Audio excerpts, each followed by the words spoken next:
Welcome back, students. Let us start the third method of measurement of national income, and the name of the method is expenditure method. So what is expenditure method, that we will discuss now. This method of measuring national income is also known as outlay method. According to this method, the total expenditure incurred by the society in a particular year is added together.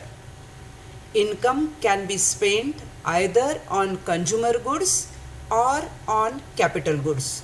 So, we can get national income by summing up all the consumption expenditure and investment expenditure made by all individuals, firms, as well as government of a country during a year.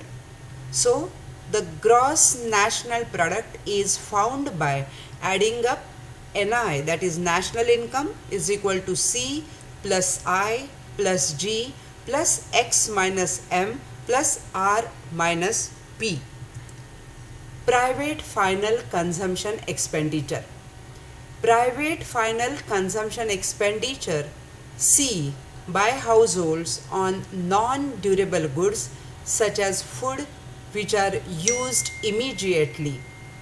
Expenditure on durable goods such as car, computer, television set, washing machine, etc., which are generally used for a longer period of time, and expenditure on services like transport services, medical services, etc. So this is what is C is all about.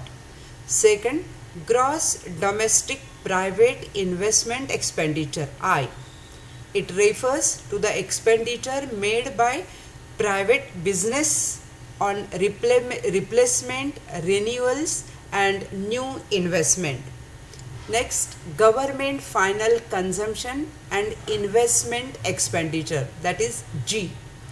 Government's final consumption expenditure refers to the expenditure incurred by government on various administrative services like law and order, defense, education, health, etc.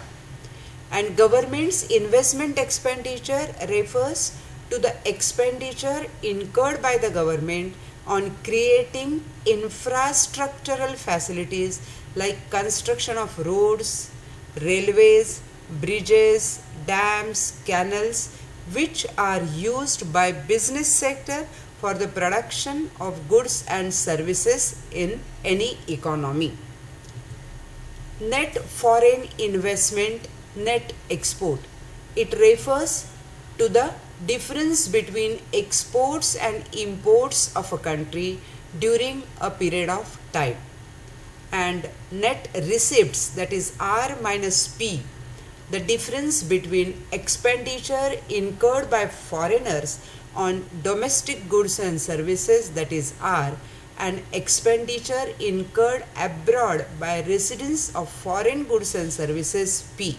So these are the things they are included in this according to this method. Look at this. NI is equal to C plus I plus G plus X minus M plus R minus P. So now it is clear. C is consumption expenditure, I is investment expenditure, G is government's expenditure, and N minus M is net foreign investment, net export, and R minus P is net receipts. So these are the things that you have to understand. Now we will discuss what are the precautions we have to take while measuring national income by expenditure method.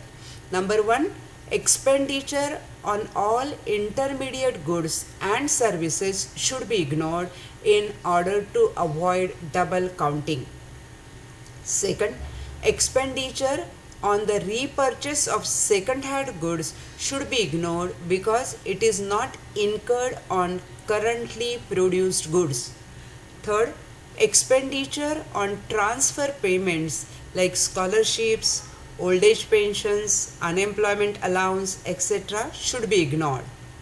Next, expenditure on repurchase of financial assets such as shares, bonds, debentures, etc. should not be included because such transactions do not add to the flow of goods and services. Indirect taxes should be deducted. Expenditure on the final goods and services should be included. Subsidies should be included. Out of these methods, output method and income method are extensively used. In advanced countries like USA and UK, the income method is popular.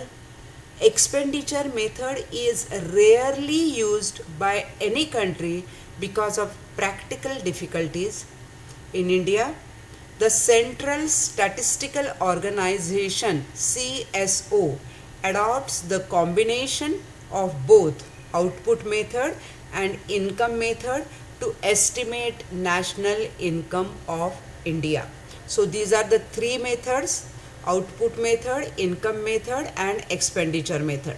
So the question can be, explain the methods of measuring national income. So all the three methods you have to give with precaution. What precaution we have to take while measuring the income with income method, with product method and with expenditure method. So it's a big question and very important question. All the three methods with precaution you have to explain. Thank you very much.